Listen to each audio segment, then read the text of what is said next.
In this lecture, we will launch our application container. That is, we'll build an image out of the Docker file that we have created in the previous lecture. We launch a container that will host our application, and then we will test it.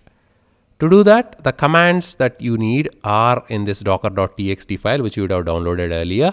At the end of it, you see this application container and testing. These are the commands that we'll be using. The first one is docker build-f. The Docker file name, by default it will be Docker file. You need not give this -f. By default it will search for this. -t, you provide a name for this Docker image that you are creating. Once you create an image, you will launch it using docker run, and dot at the end of it, where that Docker file is. So go to the command line, make sure you are under the project directory where you have the Docker file. Use docker space build to build the image out of the Docker file, space -f for the Docker file name, which is optional. If you have a different name, you can use that. By default, it will search for that. -t is used to give this a name. Reservation underscore app will be the name of the image, space dot, in which directory the Docker file exists. Hit enter. There we go.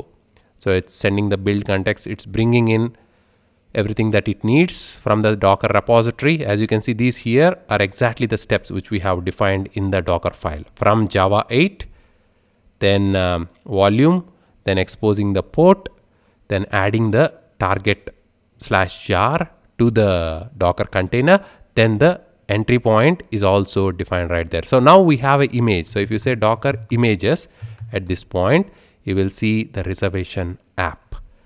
Let's launch that image using docker run. Again, this command is there in the file here. If you have any issues, you can always copy this, grab that. So docker run -t space --link. So we are linking the container we are launching now with the Docker MySQL container which we have launched earlier, so that they both can communicate. So this is a very important thing. Docker -mysql :mysql, give it a tag, space -p. We are publishing a port here.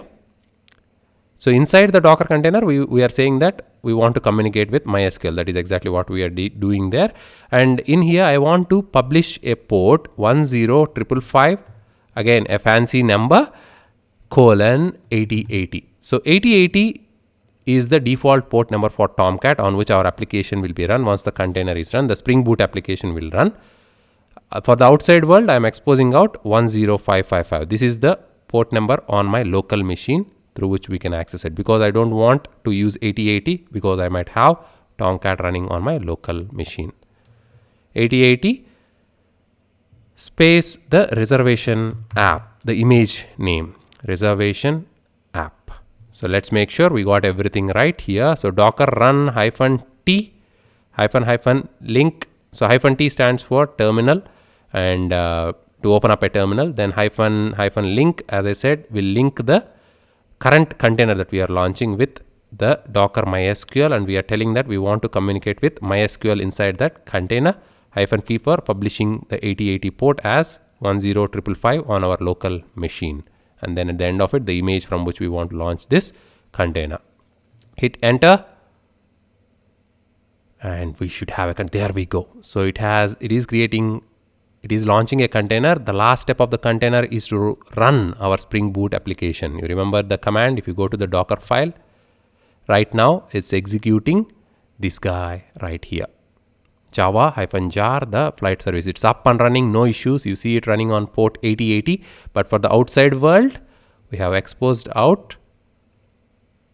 10555. So the URL should be on your machine. Go to the web browser, localhost : the port number is 10555, 10555 / flight services is the application name /flights. Hit enter. There we go. Everything is working as expected. So this is going against the Spring Boot container that is running. The Spring Boot container in turn is communicating with the MySQL database set up on the MySQL container. There is another Docker container that hosts the MySQL for us. And here you can see the query being executed. This query is going to the MySQL database that is running on the other container. It's fetching the records, it is converting it into JSON, and you see the output of all the flights coming back in your web browser.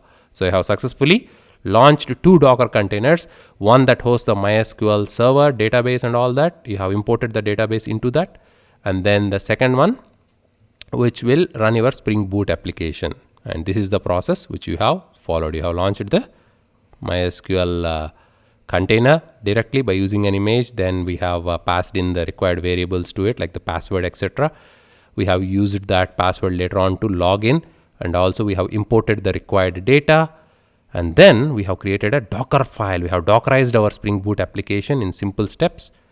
We gave it a name. We have launched it. While launching it, we have linked it with the Docker MySQL container so that they both can communicate, and that's it. We were able to access the Spring Boot application and see the data coming back.